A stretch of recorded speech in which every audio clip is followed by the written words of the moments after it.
Selamat datang di AR Otomotif. Dalam video kali ini di sebelah gua udah ada mobil ganteng ini. Ini merupakan Toyota Hilux double cabin tipe G.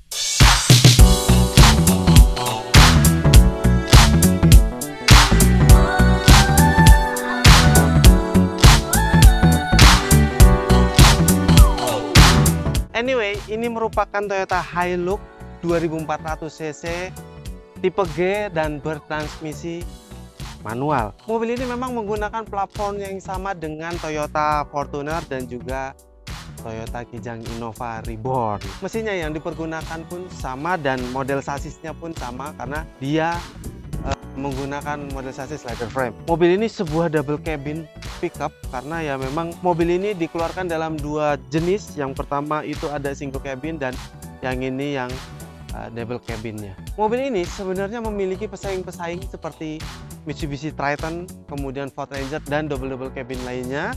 Kemudian kalau desainnya mobil ini kalau menurut kita lebih membulat ya ketimbang kompetitor-kompetitornya. Nah, dari sisi grillnya dia berbentuknya hampir mirip-mirip sama Kijang Innova Reborn yang dikelilingi ini sama krum-kruman, dan ini tuh dia bukan warna doff ya, dia tuh ininya berwarna clear black piano. Kemudian memang untuk tipe G ini tidak dilengkapi dengan diffuser yang lebih menarik. Nah, kemudian dari sisi kelampuan mobil ini masih menggunakan halogen full dan fog lampnya di bawah sini dia juga menggunakan teknologi halogen dihiasi sama krum-kruman di bawahnya situ. Nah, kemudian mobil ini juga ada antenanya di depan situ. Mobil ini memiliki dimensi yang lumayan besar karena dia memiliki lebar sekitar 1,8 meteran, kemudian tingginya dia 1,8 meteran juga, dan panjangnya tuh dia sekitar 5,3 meteran. Nah, ini tampak samping dari Toyota Hilux double cabin, dan ya kelihatan panjang banget karena ini memang panjangnya sekitar 5,3 meteran, dan lekukan-lekukan bodinya itu nggak terlalu kelihatan, dia agak membulat-bulat gitu ya. Dan mobil-mobil double cabin itu yang paling gue suka tuh ada footstepnya ini, karena kalau nggak ada footstepnya ini kalian akan susah buat naik ke mobil ini karena memang posisi mobilnya ini tinggi banget. Nah, dari sisi samping hiasan-hiasannya tidak terlalu banyak untuk yang tipe G ini karena krum-kruman itu ada di handle-nya, kemudian sama ada di spion kanan kirinya, dan spionnya ini sudah dilengkapi dengan otomatis retract juga dan ada lampu sen di spionnya sih. Nah, hiasan lain untuk mobil ini itu ada tulisan Hilux di sini, sama di belakang situ tuh dia ada tulisan 4x4, bentuknya dia stiker bukan emblem. Nah, kalau yang tipe G ini di belakang sini dia dapat roll bar ya. Dia dapat roll bar tapi kayak nggak terlalu rigid ya, dia agak rigid gitu. Mobil ini yang paling gua suka itu adalah velgnya, karena velgnya itu dia berwarna abu-abu monyet berukuran 17 inch yang dibalut ban 265/65 ring 17.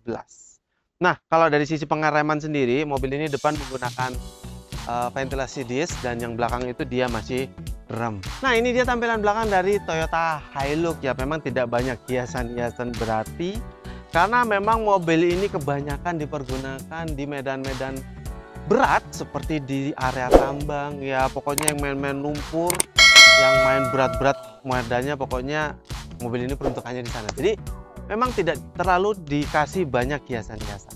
Paling kalau di belakang krum-krumannya itu ada di handle pintunya nih, yang di atasnya tuh dia ada stop lampnya ya. Kemudian selain di handle-nya ini, krum-krumannya tuh dia ada di bumper belakangnya. Tapi gua nggak ngerti ya kenapa di bumpernya ada krum-kruman. Padahal kalau nggak dikasih juga akan lebih bagus ya kalau menurut kami. Nah, mobil ini di belakang itu dia tidak ada sensor parkir ataupun kamera mundur tuh dia tidak ada, jadi benar-benar polos. Nah, untuk sisi kelampuannya semuanya juga sama seperti di depan, dia masih menggunakan halogen semua. Untuk emblem-emblemnya sebelah kanan Toyota, sebelah kiri Hilux, dan ini tipenya G. Kita coba buka bagasinya. Jadi mobil Hilux ini bagasinya itu diberi cover. Ini bentuknya fiber plastik kayaknya ya. Di ujung sana ada logo Toyotanya.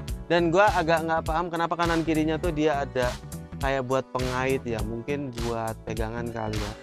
So far kalau misalnya kalian buat touring-touring jauh, buat bawa barang-barang banyak, mobil ini sih cukup kompatibel ya.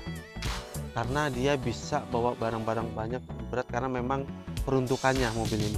Nah, seperti gua bilang tadi, di ujung baknya ini dia ada roll barnya tapi nggak terlalu rigid ya, kayak ringkih gitu ya.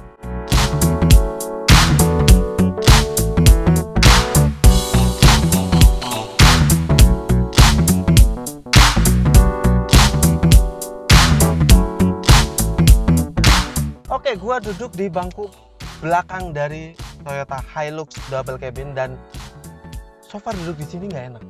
Jujur, gua duduk di sini nggak enak. Walaupun paha gua agak tersangga ya, tapi duduk di sini jujur agak nggak enak. Dan kalau kita majuin ke depan, oke lah, paha kita kesandar dengan baik. Tapi punggung kita tuh terlalu tegap di sini. Jadi buat gua duduk di sini nggak nyaman banget. Enak duduk di depan, jauh. Di sini kita dapat apa aja ya?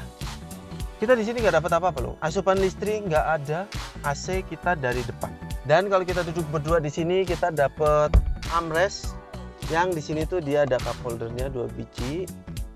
Terus di sini ada buat gantungan belanja mami. Kemudian door panelnya dia bahannya plastik keras, terus ada jahit-jahitan palsu di sini. Handle-nya dia warnanya hitam dan nggak ada hiasan-hiasan chrome atau hiasan-hiasan silver sama sekali di belakang sini, jadi polos hitam. Walaupun gua suka warnanya ya, di belakang sini polos hitam gua lebih suka, tapi tetap duduknya nggak enak. Di sini dapat power window kanan kiri sendiri dan di bawah tuh ada bottle holder dan ada side pocketnya. Kemudian yang kena tangan kita itu dia ada untuk depannya, dia berbahan fabric sama seperti bangkunya. Nah kemudian apa lagi? Udah itu aja. Oh ya, di sini ada gantungan nih. Buat apa gua nggak tahu ya. Paling buat bikin jemuran kali ya. Oke, itu aja. Dan bangku belakang ini ya memang nggak bisa di reclining karena mentok lah. Oke, gua duduk di bangku depan dari Toyota Hilux dan so far duduk di sini kalau menurut gua bangkunya agak baket sih, agak baket, cuman agak nggak nyaman. Dan posisi duduk kita tuh di sini tinggi ya, tinggi banget. Dan pengaturan bangkunya itu cukup lengkap karena dia ada reclining, maju mundur sama high adjusternya, bisa diatur secara manual. Nah, kita bahas satu persatu apa yang kita dapat di depan sini. Yang pertama, dashboardnya dia menggunakan ban full keras ya atasnya sini. Di sini ini ada jahitan palsu, cuman kurang menarik sih kalau menurut gue. Nah, di sininya tuh dia ada panel AC dan ada jamnya kebetulan di tengah sini bersamaan dengan tombol hazard. Kemudian sini ada silveran dari tengah ke kiri. Dan ini ada entertain system yang dia tuh double dim, cuman dia kayak kayak entertain systemnya kalian tahun 2016 ya, model-modelnya kayak gitu. Tapi ini pun masih bisa pakai disk, compact disc. Sayangnya pencet-pencetan yang di entertain systemnya ini dia pakai touchscreen ya, jadi kita agak kurang kerasa kalau kita pencet-pencet. Di bawahnya lagi itu dia ada kontrol AC dan ini tuh dia cukup lengkap karena ada hembusan anginnya bisa ke muka, ke kaki muka atau ke kaki aja atau ke kaca, kita bisa hidupin. Di bawahnya tuh dia ada banyak tombol kosong ya. Banyak tombol kosong, dia ada tombol fog lamp di sini. Kenapa nggak jadi satu sama ini ya? Biasanya kalau Toyota tuh jadi satu ya di tuas lampunya sini. Tapi ini kalau Hilux ini dipisah. Jadi kayak aftermarket jadinya. Sebelah kanannya tuh dia ada pengaktif stability control sama traction controlnya. Terus di kanan kirinya tuh dia ada power outlet 12 volt nih, 2 biji. Lumayan lah kalian dapat asupan listrik yang lumayan banyak. Kemudian di bawahnya ini tempat penyimpanan, ini bisa buat naruh duit receh atau handphone, kalian bisa taruh sini lagi. Dan ini transmisi manual 6 percepatan dan transmisi mundurnya tuh kita harus ke kiri dulu mentok baru ke depan itu mundurnya.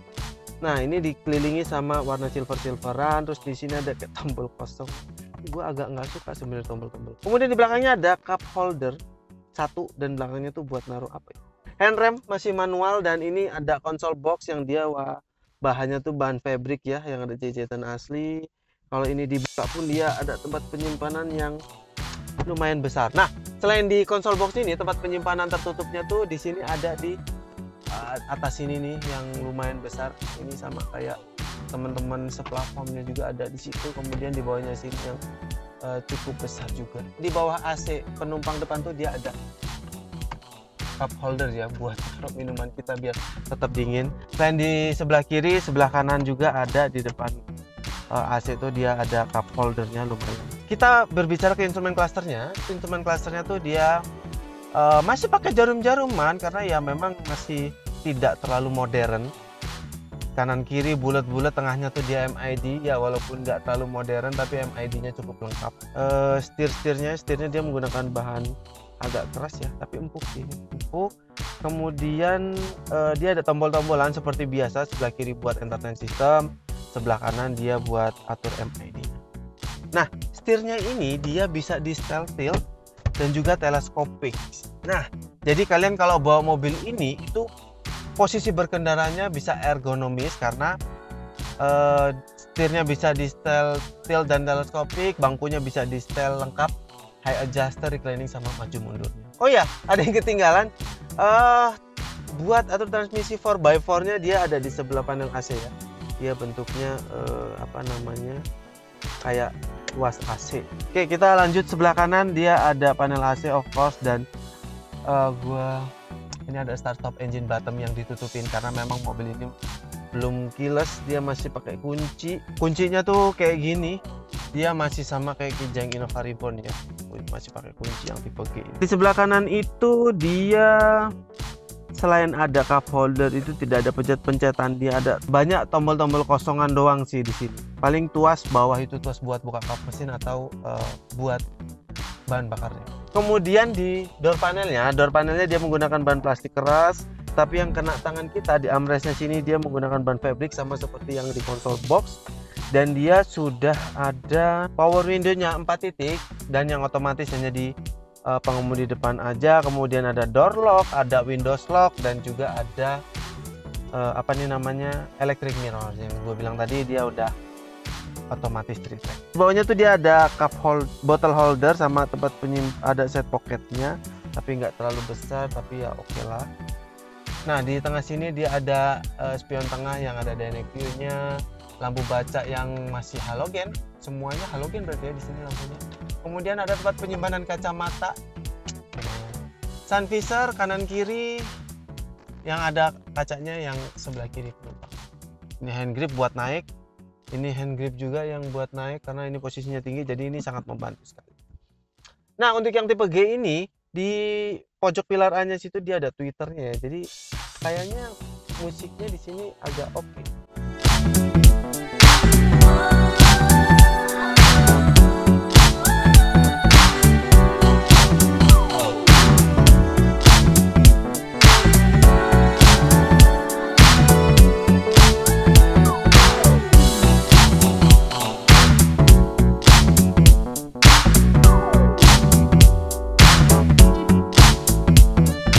Nah, itu tadi pembahasan kami tentang Toyota Hilux tipe G double cabin ini dengan mesin 2400 cc yang tenaganya lumayan oke. Penggerak 4 roda, mobil ini mampu bersaing dengan Triton dan juga Ranger. Gimana menurut kalian tentang Toyota Hilux double cabin ini? Komen di kolom komentar. Jangan lupa untuk like, komen, dan share semua video kami ke sosial media Anda. Dan buat Anda yang belum subscribe, silahkan subscribe dan aktifkan tombol loncengnya supaya kalian terinformasi semua video terbaru dari kami. Bersama gua Anwar, sampai jumpa di video selanjutnya dan salam motor.